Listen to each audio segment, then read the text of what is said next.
second term. It was a great opportunity to ask him some wide-ranging questions about the issues that most concern so many Americans. We talked about the economy and his tariffs. We talked about immigration and those deportations. And you can see here the White House has put up some posters that they say show some of the violent criminals that have so far been deported. We talked about a lot more as well. The president's answers were provocative, at times combative, and always he was strong in his convictions about his policies. But before we get to the interview, we begin tonight with a look inside the Oval Office that Donald Trump has transformed. Hello, everybody. How are you? This is the Oval Office. This is the Resolute desk, which is really something very spectacular. There's nothing quite like it. And they give you a choice of about 7 different desks, but this is the one I chose. Ronald Reagan had it. FDR had it. A few people had it, but I found it to be the most beautiful. It is amazing. This is an amazing space, and amazing maybe architecturally wonderful, but amazing for what it represents. It represents the U.S., and if properly used, a lot of good things can happen. I see Ronald Reagan over there. Yeah, Ronald Reagan. Right to your left. Being in the Oval Office is very important. See Ronald Reagan here, and put him a little bit larger. It sort of seemed to fit very nicely. You have Democrats a little bit. You have Franklin Roosevelt. Franklin Roosevelt. So you look at that picture and people say, well, what's he doing up there? But look, he was a serious president, whether we like it or not. He was a 4-termer and went through a war. You have Lincoln, you have Washington, but you look over here, that's Monroe, the Monroe Doctrine. Why is he up there? I think the Monroe Doctrine was pretty important. That was his claim to fame. Over here you have the original of Abraham Lincoln and George Washington, and of course you have the Declaration of Independence. What does it mean to you?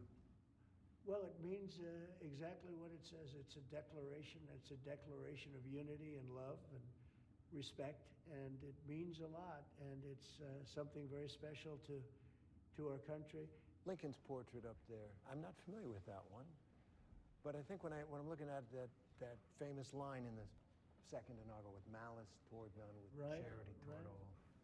Well, he was a great president. He went through a lot. And the Oval Office is always changing between presidents. And it changes, that says something. It does. What does this say about how you feel about the country and the office? Well, I think it says I love the country. I mean, I'm putting pictures of presidents up that have never been up, pictures that weren't largely used, and in many cases, great men, in this case men, but great men of great achievement. And your every detail, it seems. Yeah. This is your office. I'm a very detailed person. I'm a very clean person. I like cleanliness. I like to see this space be treated properly. I've added a lot to the space in terms of beautification, in terms of modernization. That's a gallery of presidents. It really is. It really is. So, and it's an honor to have you people with us. Mr. President, thank you for doing this. Thank you very much. Here in the Oval Office, it's special. 100 days into your second term. So what's the one thing, just one thing, that you think is the most significant thing you've done so far in these 100 days? Well, I think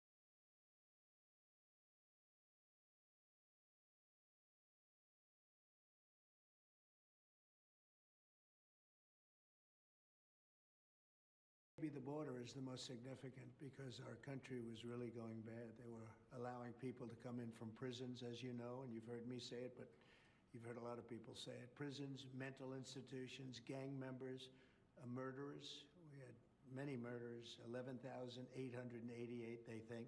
Some murdered more than one person. So you had murderers coming in, you had everybody coming in, and not just South America, from all over the world. They were emptying their prisons into our country. And now it's totally closed down. And you've seen just yesterday, they announced 99.9%. Nobody thought that could happen. And it happened quickly, very quickly. And I think that's very significant. But we're doing other things that are very significant. Results will take a little bit longer because it's one of those, it's complicated. It's many years of trading abuse. We've been abused by other countries for years and years. They laughed at us. They thought we were stupid people, and we're fixing it. And I think that's going to be very, very important. But I have a lot of ground to cover. Yeah, I would really say that the border is so important. Just and we'll get there. Immigration, huge, and we're going to get there. But I want to start with the economy, the number one issue for so many people, for just about everybody.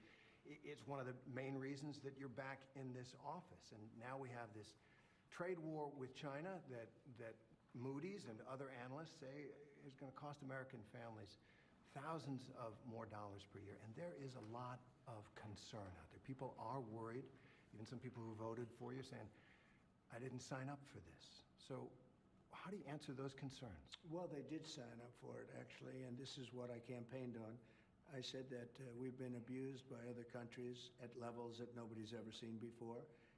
We were losing $3 to $5 billion a day on trade.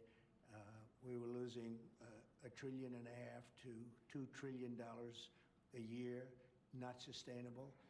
They were taking advantage of us like they've never. I could have left it that way, and at some point there would have been an implosion like nobody's ever seen.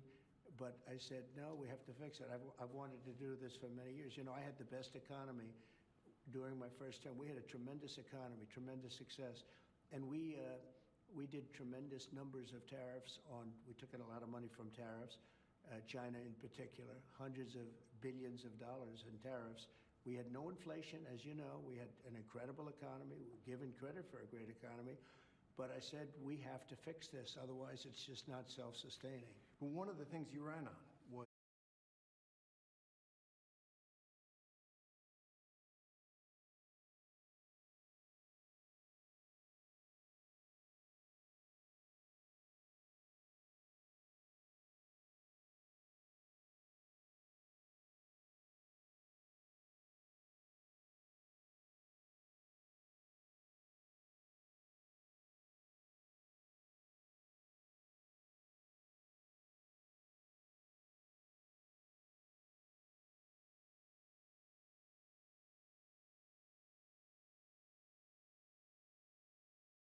you'd said you'd bring prices down on day one, and that it would happen fast, and that it would happen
past. I have. Most economists will tell you that tariffs will raise prices. So don't your tariffs cut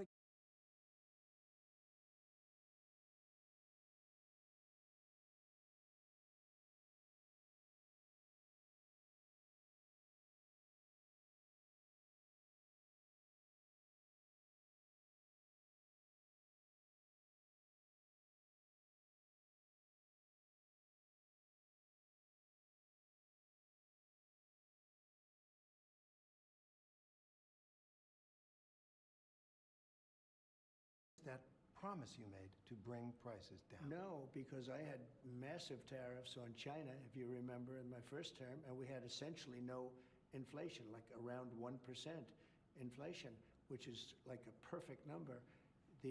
And then when Biden took over, it went through the roof. It went to probably the worst inflation we've ever had. I mean, we had an inflation nightmare.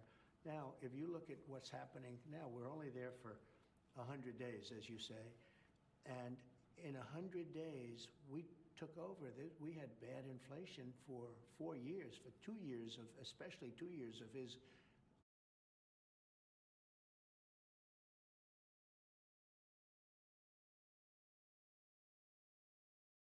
administration.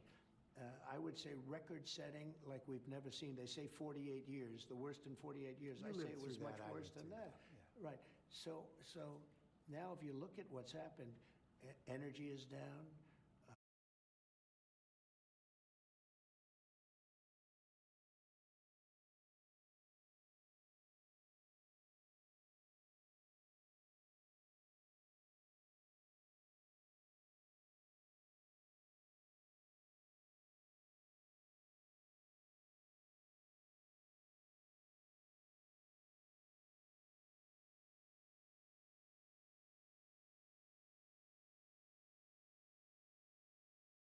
Gasoline hit $1.98 in a few states during the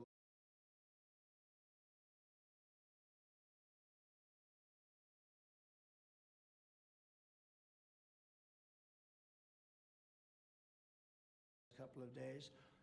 It was $3.50.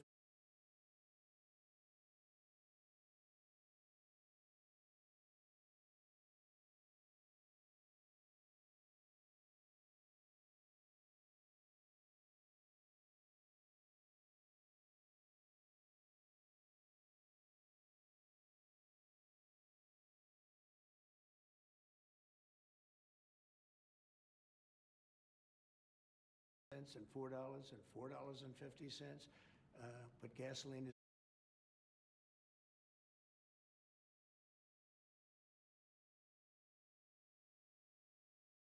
is down. When I took over, you remember the big thing with eggs. They hit me the first week. Eggs, eggs, eggs, like it was my fault. I said, I didn't cause this problem. This problem was caused by Biden. What's the problem with eggs?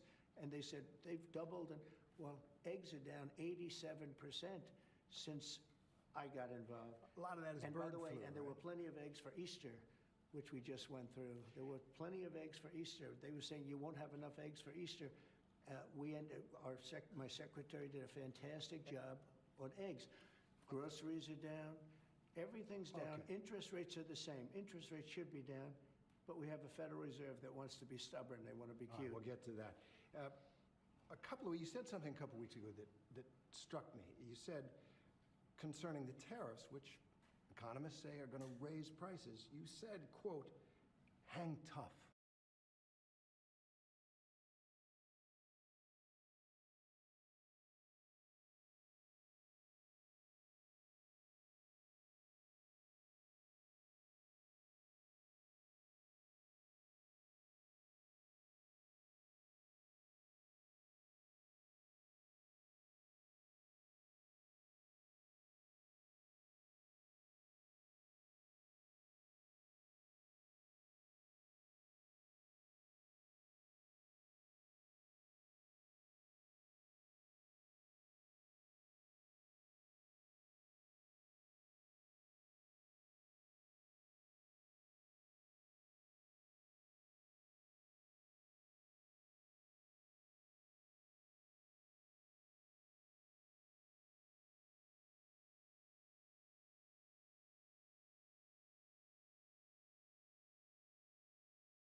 it won't be easy. You said that to the American people. Is that what Americans should Well, I've expect, said some that. hard times? I've said because that of during these my tariffs? campaign. Look, we won a campaign by a lot. We won all 7 swing states. We won the popular vote by a lot. You know, we had a tremendous campaign. I said all these things during my campaign. I said, you're going to have a transition period. We've been ripped off by every country all over the world. They're laughing at us. They thought we were stupid people, and we were.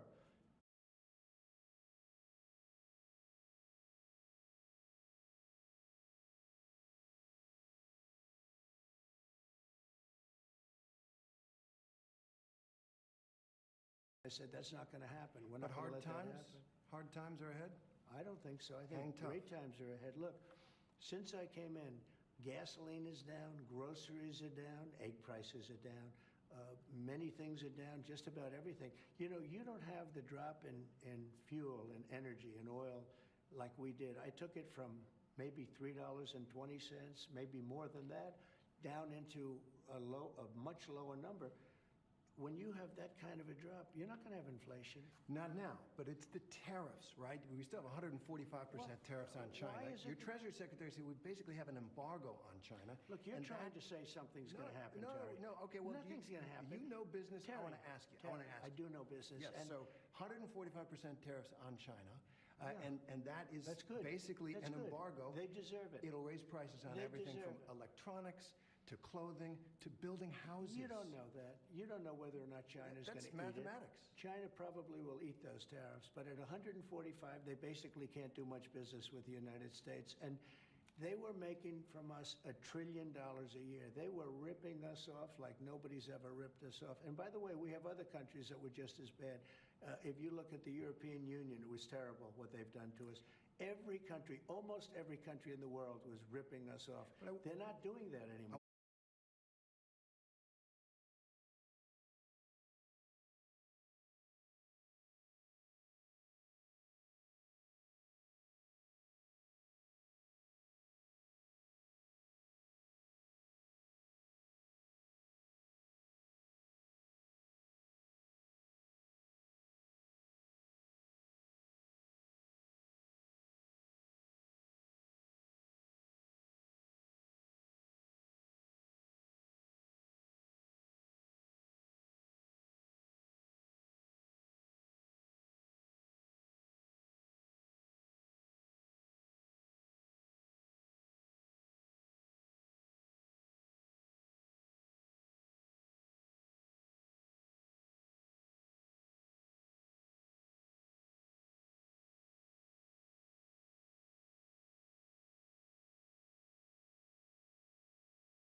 You to think about the boom that this country has had in small businesses, mom and pop Etsy stores, small businesses that Really? became They big haven't had a boom businesses. because of inflation. Well, the no, boom, what the they've boom done- was inflationary boom. The people were wiped out with inflation. I Yes. mean, you read the news, you Yes. do the business Now stuff, they I face, assume. now a lot of them built those businesses on the trading model. Yeah, and they're gonna before make you. more money They now. sourced their products overseas, and now they're looking at an extinction I've event. been here. It's a disaster for them. I've been here for 3 months. I've taken a trade deficit down to a number that's very, very starting to get really good. I just got here. We had a country that it was not sustainable. What Biden did to this country, between the open borders where criminals poured into our country, between every country in the world ripping us off on trade, it was not sustainable. So your message to those small businesses who are saying, we can't live a month, 2 months with these tariffs. Apple got a big deal. Is there something for them? No, not only Apple. We've got $7 to $8 trillion being invested in our country in 2 months.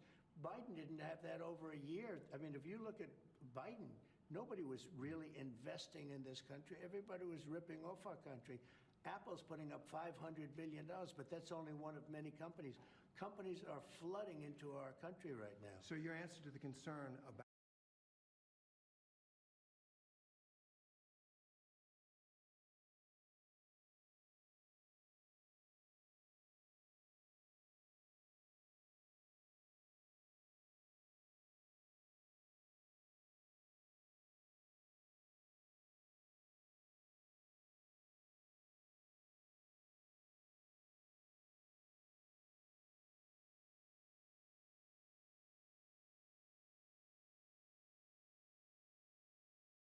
tariffs is everything's going to be hunky-dory? Everything's going to be just fine. It wouldn't have been if I didn't do this. I had a choice. I could leave it, have a nice, easy time, but I think ultimately you would have had an implosion. Our country had inflation that was worse than they've ever had it before. You don't mention that. Why don't you mention that? We had the worst inflation probably in the history of our country. People say 48 years. Probably in the history of our country, we had the worst inflation. And people were dying over the inflation. You know that. Now the grocery prices are coming down, the energy prices are coming down, gasoline's coming down. It's all heading in the right direction. Okay, let's move on to immigration.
It is an undeniable fact that illegal crossings at the southern border have plummeted, a staggering decline.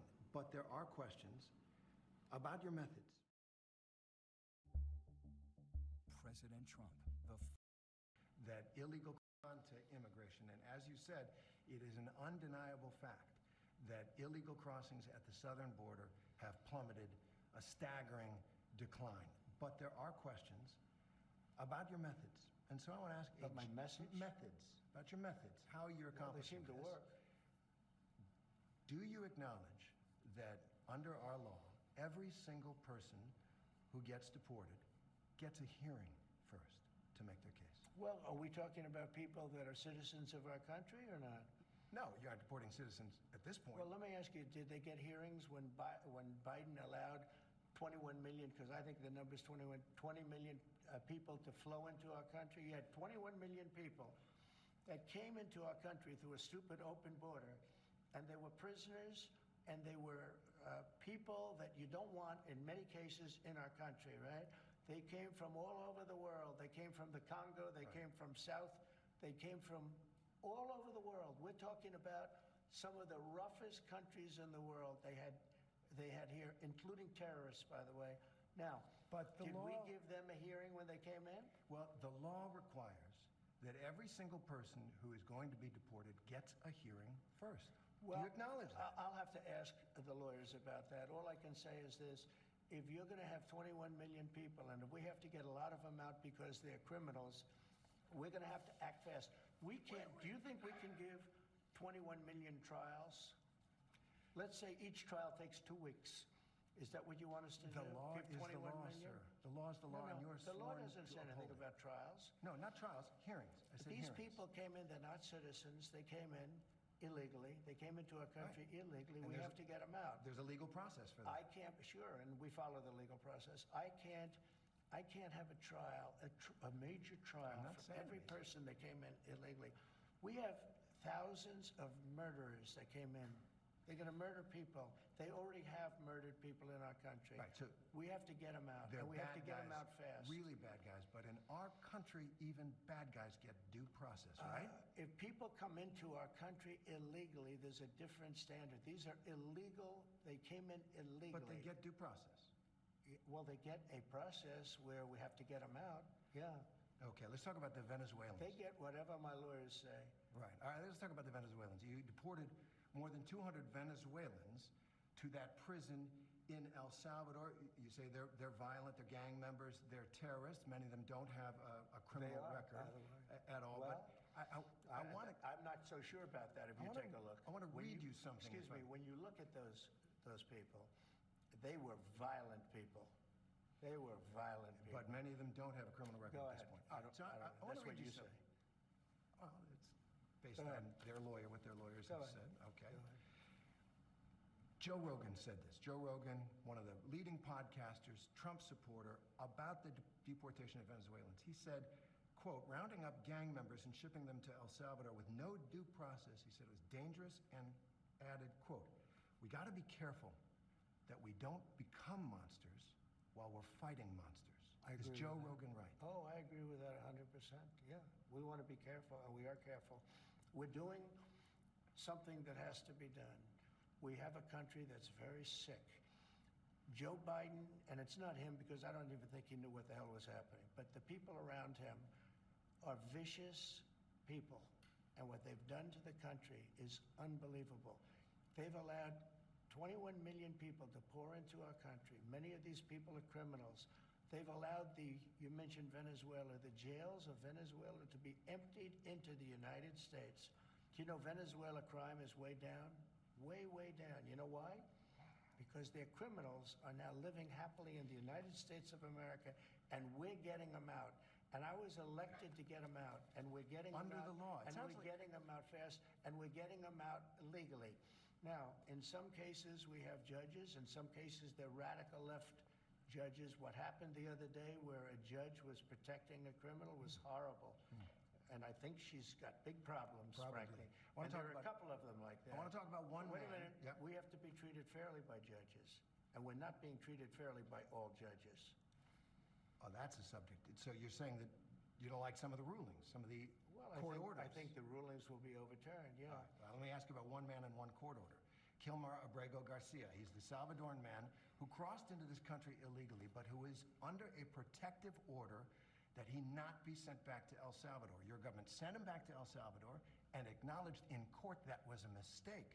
And now the Supreme Court has upheld an order that you must return him facilitate his return to the United States. What are you doing to comply? Well, the lawyer that said it was a mistake was here a long time, was not appointed by us, should not have said that, and just so you understand, the person that you're talking about, you know, you're making this person sound, this is a MS-13 gang member, a tough cookie, been in lots of skirmishes, beat the hell out of his wife, and the wife was petrified to even talk about him, okay? This is not an innocent, wonderful gentleman from Maryland. I'm not saying he's a good guy. It's about the rule of law. The order from the Supreme Court stands, He came sir. into our country illegally. You could get him back. There's a phone on this desk. I could. You could pick it up, and with all the power of the presidency, you could call up the president of El Salvador and say, send him back right now. And if he were the gentleman that you say he is, I would do that. But the court has he's ordered not. you to facilitate that. I'm not the one making this decision. We have lawyers that don't want to do.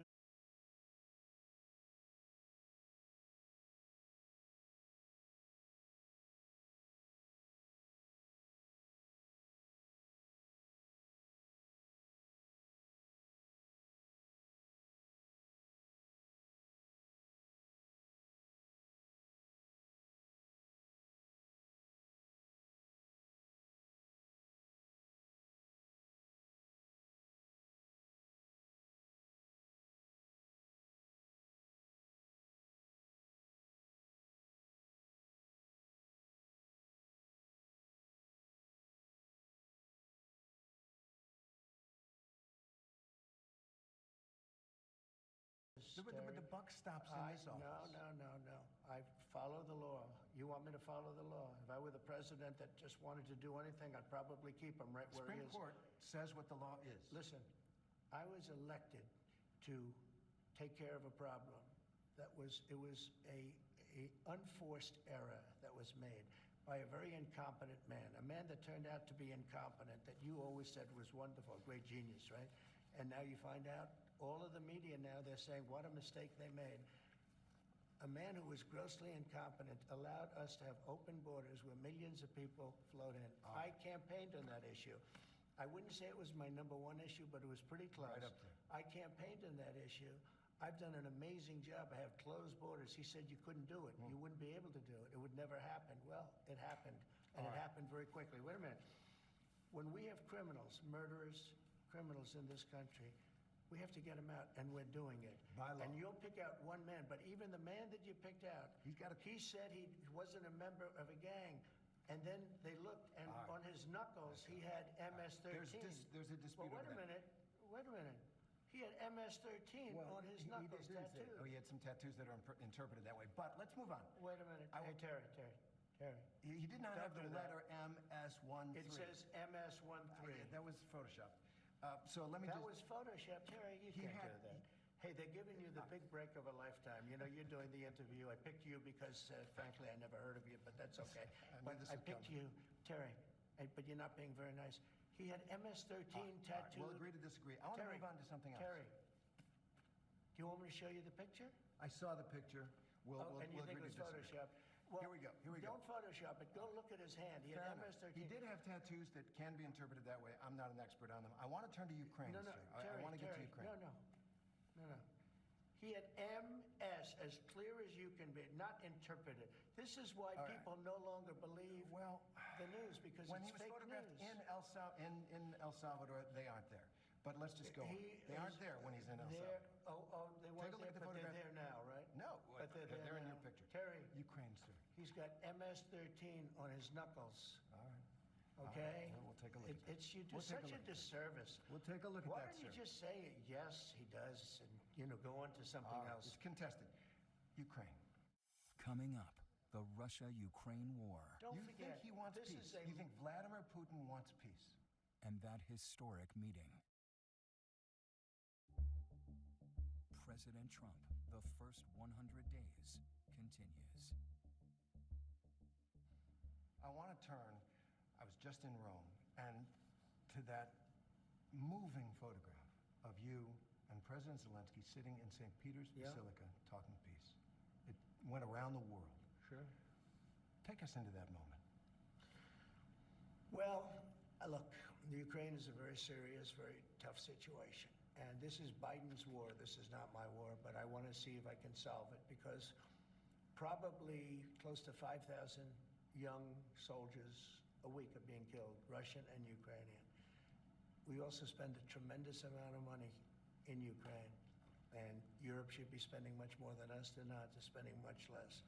It's been badly handled by the Biden administration. It's been badly handled all the way around, the way around. That moment. The moment was a moment of solace, in a sense, because tremendous numbers of people are dying. A lot of his people are dying. They're being killed. And I feel very badly about it. I feel very badly about it. That's a war that would have never happened if I were president. And it didn't happen for 4 years. It was never even a thought of it happening.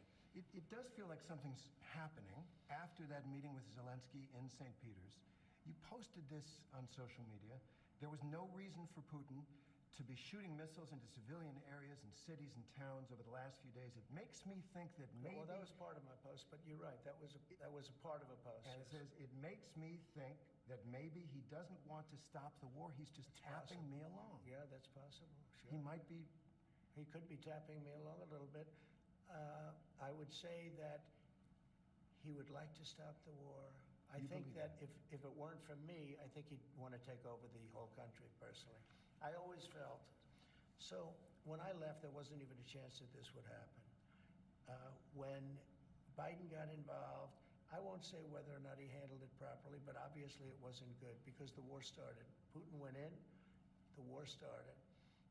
I believe that Putin wanted to get all of Ukraine once he went in. And I think part of the reason he went in, he saw what happened in Afghanistan, how incompetently Milley and all these guys handled that. It was one of the greatest embarrassments of our lifetimes, but maybe in the history of our country. Okay, so Putin went in.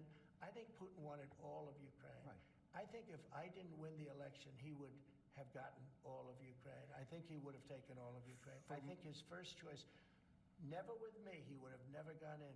With this group of losers, he went in, he saw what happened in Afghanistan. He said, wow, this is my chance. Because it was always the apple of his eye. I talked to him. Ukraine was the apple of his eye. I think he wanted the whole country. You've said for months... And because of me, I do believe that he's willing to stop the fighting. Don't forget, you think he wants peace? You think Vladimir Putin wants peace? I think he does, yes. I think